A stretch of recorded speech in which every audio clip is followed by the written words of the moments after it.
Is this also where the emergency trailer is kept? Yes.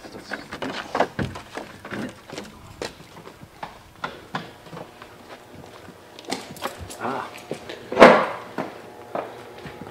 So if there was an emergency, either a national or just local emergency, this is where you'd pull this thing out and take the emergency command center wherever it needs to be?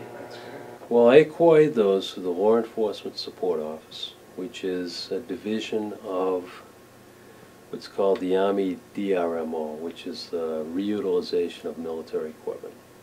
There was no cost to the county.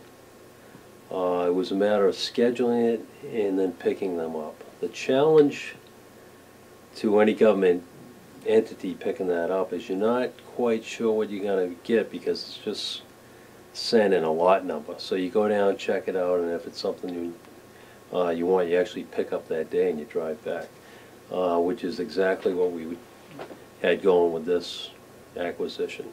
So the cost of the county was driving it and then maintaining it. What I'm doing with those Hummers, and the reason why they're called Hummers is the military nomenclature escapes me. It's a high mobility, multi-purpose wheeled vehicle, I think is the actual description, and then it's reduced to the term Hummer. The Hummer was the first generation since the Army Jeep, which probably carried the Army through from World War II up through the 60s and 70s. This acquisition that we made, I believe the manufacture date was 82, but it was completely rebuilt, so we essentially have a relatively new vehicle from the frame up. I believe it has 20,000 miles on it, and we had it inspected and checked out, and you know, all the safety tests, and it is a fine operating vehicle. So it was a good acquisition for the county. Now, where did the vehicle come from? Like, where did you go to look at it? Well, this one came from Fort Devens. I'm not sure what the point of origin was, but it ended up there. It's a very complicated system, the Army logistics system. I have a guy, he's a Special Deputy Ken McGovern. He's very familiar with the system because he actually trains the DLA police, which is Directorate of Logistics, mostly out of the Washington, D.C. area. That's the civilian arm that handles all the military logistics, and he's familiar with it and he knows how to work it. And we actually did that in conjunction with the state police. So the state police is a handoff agency.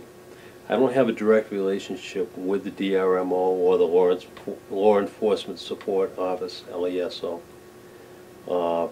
But the state police does, and then they actually acquire it upon request of the user. So in our case, we had requested 2 Hummers, and then after a period, I think it was around 6 months or so, 2 came up. But we did have an offer earlier, but we found out they were run-down vehicles, and you know, so I said we aren't going to get involved in that. Are you helping other towns also acquire a Hummer if they wanted one? Well, yeah, I mean, we are kind of a conduit. Like Wakefield Police Department picked up a vehicle.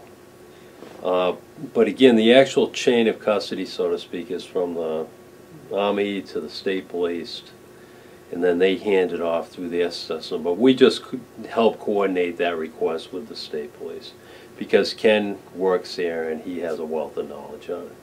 So I guess the answer is yeah, we help facilitate that process. Now, what are some of the requirements that the feds or the military put on the vehicle after you use it or take possession of it? Can they come back and ask for it back? Is it something that's a gift for the county and they don't have to? Well, we had signed it's a grantee type relationship. However, as part of that process, I mean, it's not a grant in the sense the federal government can acquire that back. They can? Yes. Now, if there was a situation, say a national emergency, or in this case, if the Army was short of these vehicles, they could take it off the books here and just take it back. That was something that we agreed to. I've never heard of anything like that happening before, so I didn't put a lot of weight into it. I think also in a way, when that is set up like that, we're not in a grantor relationship either. So it actually makes it less complicated. Now, when it was, when you had picked up the vehicle, it was painted camouflage? Yeah, it's, you know, it's painted what they call the old OD Army green, which is a combination of, it's, well, different color greens. I mean, most people have seen them at some point in their life. What I got is where we intend to use that for civilian support only. I did not want to have an OD green vehicle, so I had it painted a flat black. I think the OD green in a civilian setting looks a little too militant, and so I made the decision, if this vehicle was going to be seen, and we anticipate that it would because it's staged to pull our emergency communications trailer, that I didn't want a camouflage vehicle doing that. Have you heard of the Bearcat terrorist unit that Keene had bought? I followed that on the news a little bit. I'm not, you know, I don't have detailed familiarity with the Bearcat, but I know what the concept is. Now, with this Hummer, is this Carroll County's anti-terrorist weapon? No, we don't have that capability. This Hummer, I mean, it appears like an armored vehicle, but it's not. It's a light-skinned vehicle, much like a standard automobile. It does have a lot of capabilities that sport utilities vehicles normally don't have, and that's namely in the towing. In the towing capability, it has high clearance. You know, it has a solid center of gravity. I mean, we can basically drive it anywhere, through any conditions. And that's the reason why we have it. I mean, it isn't going to be used in any type of tactical situation. The Hummers would have been very useful in, say, the situation like the hurricane or the tornado that came through here, or the floodwaters that came last spring. It would have been a very beneficial thing to have. Is the county responsible for repairing and maintaining the vehicle, or do you get money from the feds also to help you do that? No, we acquired the maintenance costs, you know, that will come with it either now or in the future.